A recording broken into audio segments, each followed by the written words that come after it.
ایک حدیث پہ اگر عمل ہو جائے تو مجھے اللہ کی قسم کھا کر میں کہتا ہوں یہ کورونا کا پتہ ہی نہیں چلے گا کہاں گیا. صرف ایک حدیث.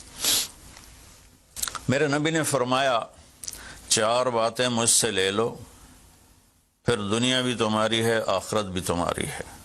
4 اذا کانت فیک.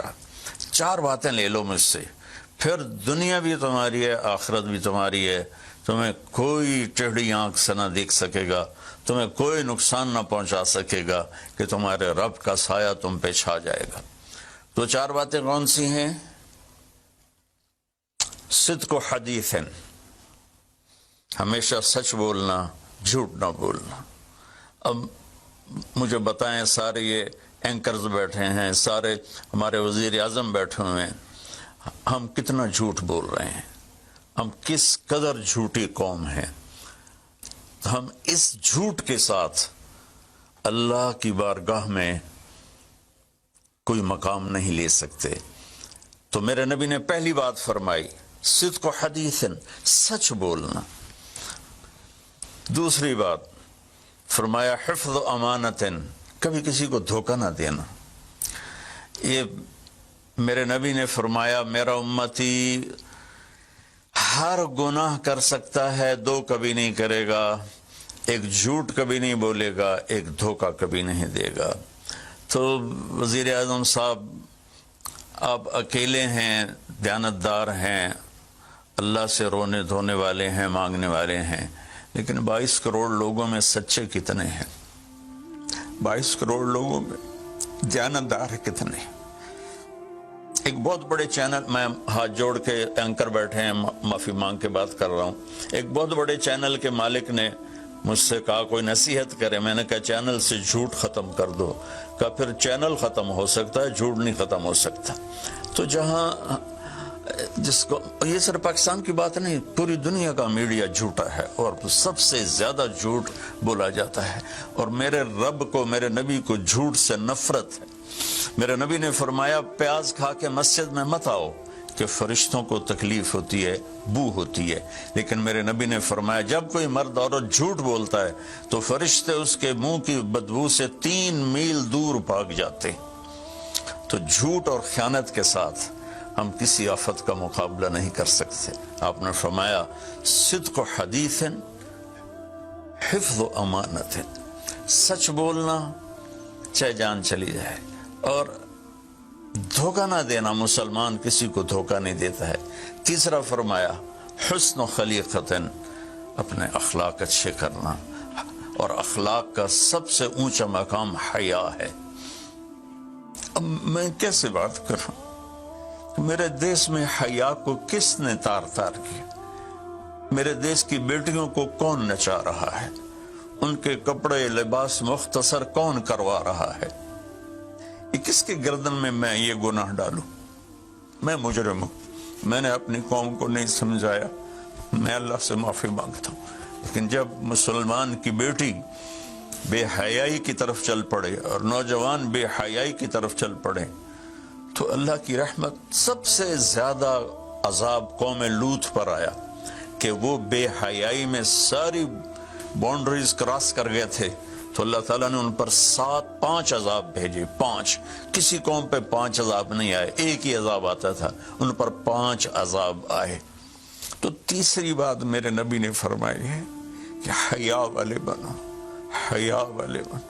لیکن میری نسل ہے، مجھ سے خان صاحب نے بات کی تھی پہلی دفعہ کہ میں چاہتا ہوں کہ میری یوتھ اللہ کے نبی کے ساتھ جڑے، چونکہ جو ہمارے کالج ہیں، ہماری یونیورسٹیز ہیں، ہمارے خاص طور پر جو یہ پرائیویٹ سکولز ہیں، یہ امت کو، نوجوانوں کو اللہ رسول سے کاٹ رہے ہیں. تو اللہ تعالیٰ یہ پہلا شخص ہے جس کے لیے میرے دل سے دعا نکلی جب اس نے کہا کہ میں نے آپ کو اس لیے بلایا ہے کہ میری قوم اپنے نبی کے ساتھ کیسے جڑ جائے.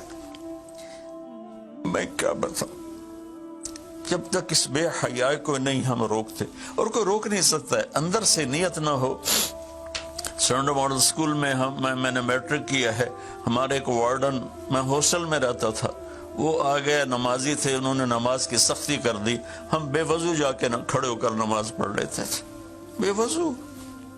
کیونکہ ڈنڈا انسان کو انسان نہیں بناتا ہے جب تک انسان اپنے من میں ڈوب کر پا جا سراغ زندگی. تو اگر میرا نہیں بنتا نہ بن اپنا تو بن. یہ تو اپنے اندر دل دریا سمندروں ڈوگے کون دلان دیا جانے ہو وچے بیڑے وچے جھیڑے وچے ونج مہانے ہو.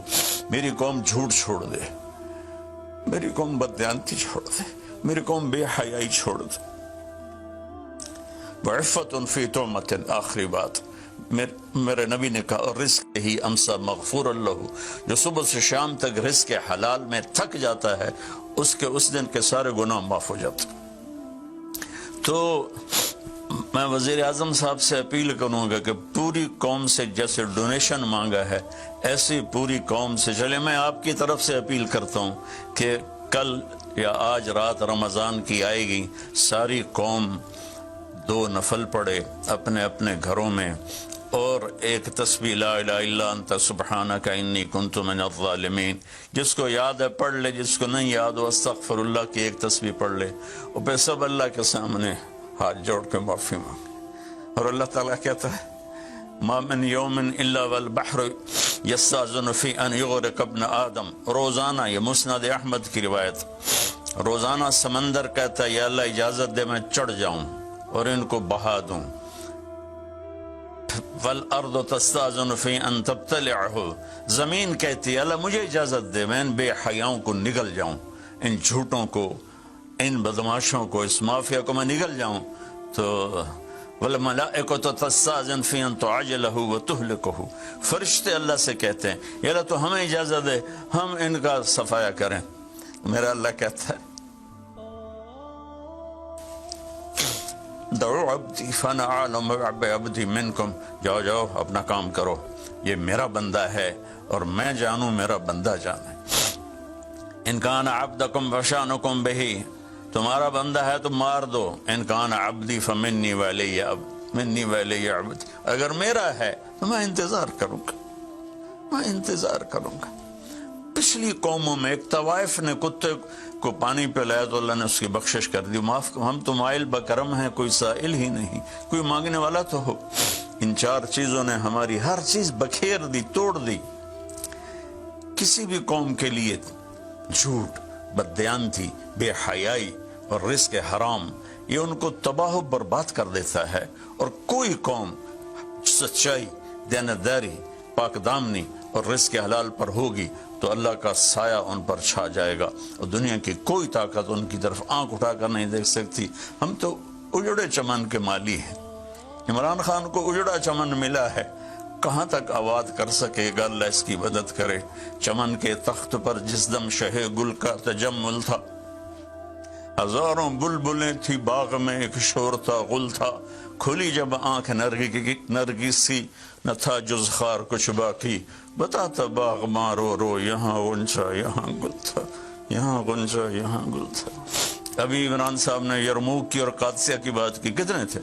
30,000 تھے خالد ابن ولید کے کمانڈ میں, اور سامنے باہان جو تھا وہ 3 لاکھ کا لشکر لے کر آیا ہوا تھا.